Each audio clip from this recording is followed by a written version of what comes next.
용서하라. 그리하여야 하늘에 계신 너희 아버지께서도 너희 허물을 사하여 주시리라 하시니라.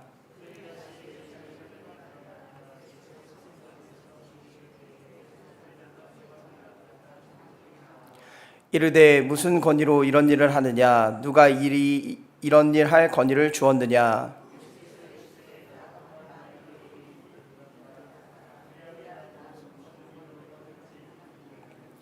요한의 세례가 하늘로부터냐 사람으로부터냐? 내게 대답하라.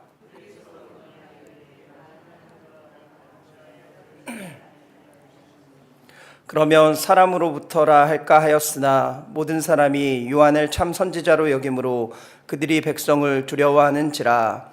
이에 예수께 대답하여 이르시되 우리가 알지 못하노라 하니 예수께서 이르시되 나도 무슨 권위로 이런 일을 하는지 너희에게 이르지 아니하리라 하시니라. 아멘. 할렐루야. 오늘 새벽에도 생명이신 하나님의 말씀을 들으시려고 거룩한 하나님의 전으로 나오신 여러분들과 영상으로 함께 하시는 모든 분들 위해 하나님의 은혜와 평강이 있으시길 간절히 축원합니다. 오늘 말씀의 제목은 믿음의 대상 그리고 믿음입니다. 믿음의 대상 그리고 믿음. 마가복음 11장 말씀은 크게 세 부분으로 나누어 볼 수가 있습니다. 1절에서 11절로 예루살렘에 입성하신 예수님, 12절에서 25절로 두 가지의 부정적인 사건,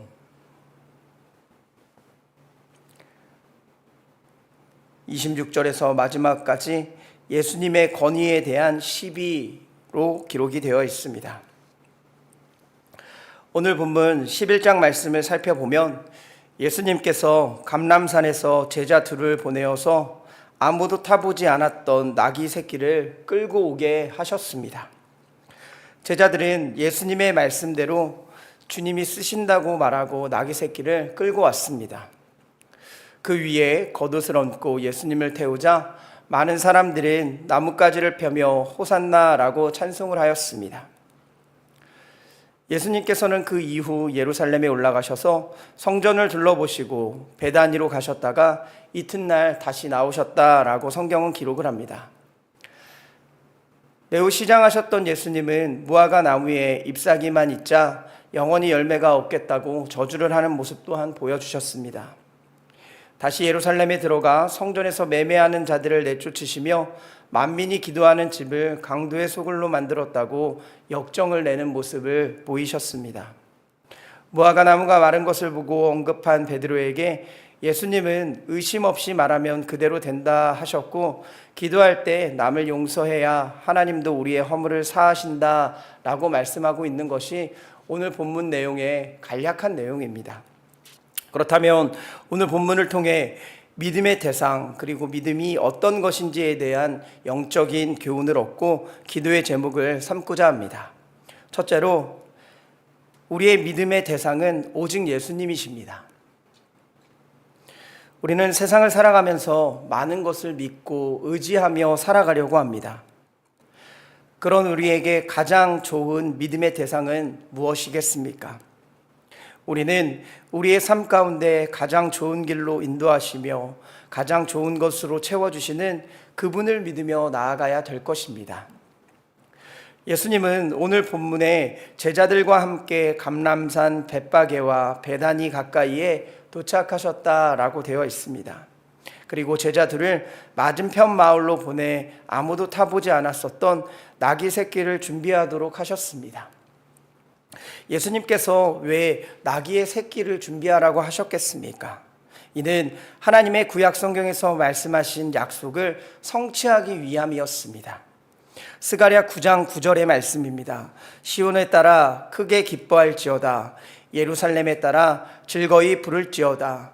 보라, 내 왕이 내게 임하시나니 그는 공의로우시며 구원을 베푸시며 겸손하여서 나귀를 타시나니 나귀의 작은 곧 나귀의 새끼니라.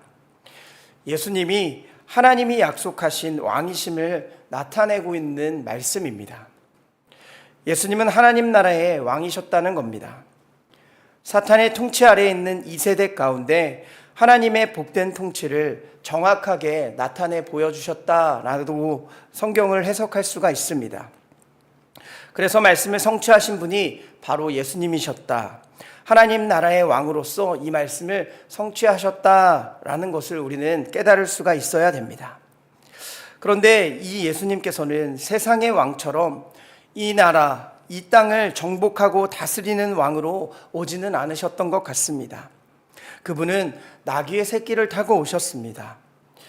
그 당시 승리를 상징하는 백마를 타고 다스리는 왕으로 오지 않으셨다라는 말씀입니다. 예수님은 나귀 새끼를 타고 겸손과 섬김의 왕으로 이 땅 가운데 말씀을 성취하여 오신 분이셨습니다. 이 예수님께서는 하나님이라는 신분과 지위와 영광을 내려놓으시며 인간의 몸으로 세상에 오셨습니다.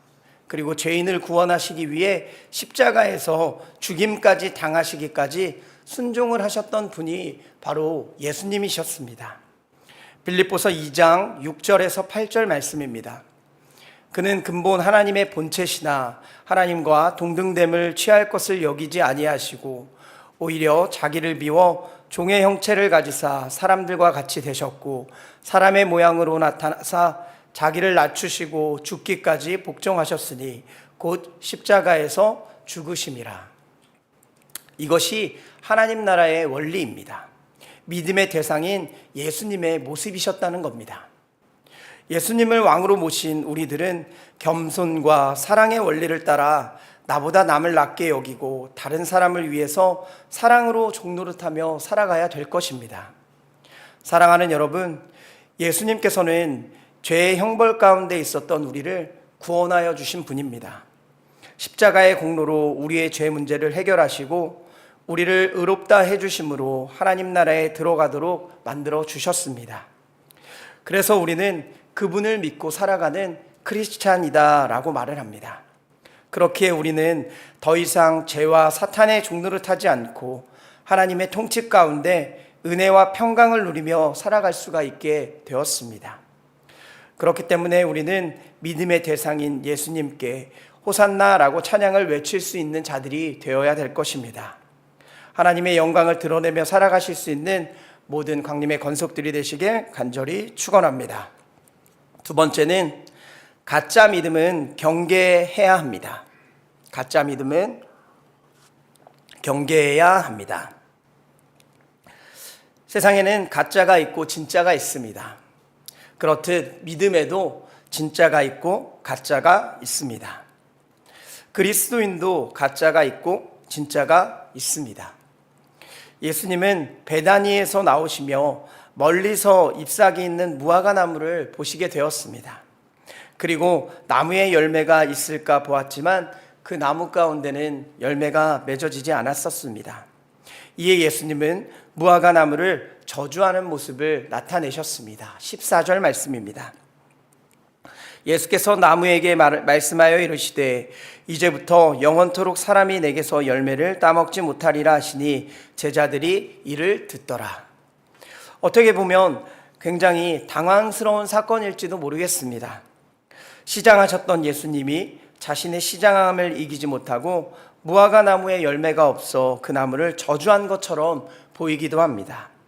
하지만 이것은 당대의 이스라엘 사람들의 가짜 믿음에 대한 교훈을 주시는 예수님의 표현이셨습니다. 형식주의에 빠진 잘못된 믿음을 책망하신 그런 내용이었다는 겁니다. 우리가 사는 세상 가운데도 가짜 믿음을 가진 자들이 있을 것입니다. 겉으로는 경건한 척 할 수 있습니다.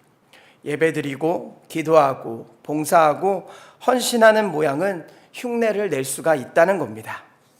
그러나 복음을 믿지 않기에 그들은 사실 거룩하게 살아가도록 하는 복음의 능력은 그들 안에 없다는 겁니다. 다른 말로 이야기하면 열매를 맺지 못하는 삶을 살아간다는 것입니다. 우리는 우리의 삶 가운데 거룩한 열매를 맺어야 될 줄로 분명하게 믿습니다. 그리고 나서 예수님께서는 성전으로 다시 들어가는 모습을 보여주셨습니다.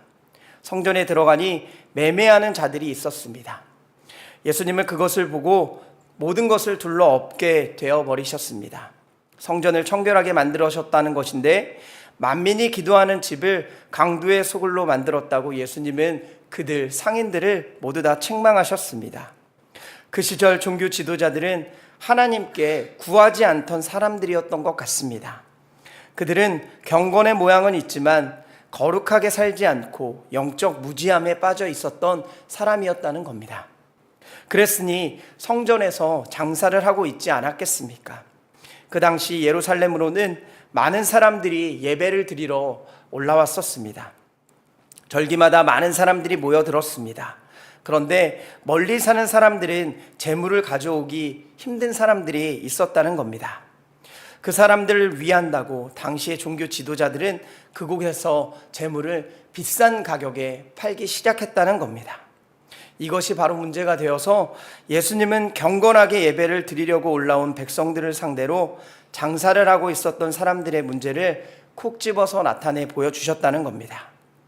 그들은 하나님 앞에 의롭다 생각하며 장사를 했습니다. 하지만 뒤에 있는 이면에는 자신들의 이익을 채우려는 욕심만을 가지고 있었다라는 것이었습니다. 사랑하는 여러분, 우리가 살아가고 있는 세상에서도 이런 일들은 계속해서 벌어지고 있습니다. 눈을 가리고 아웅을 한다는 말이 있습니다. 하나님 앞에서 거룩하게 살아가야 하지만 지금 현실의 대한민국은 그러하지 못한 모습을 보여주고 있습니다.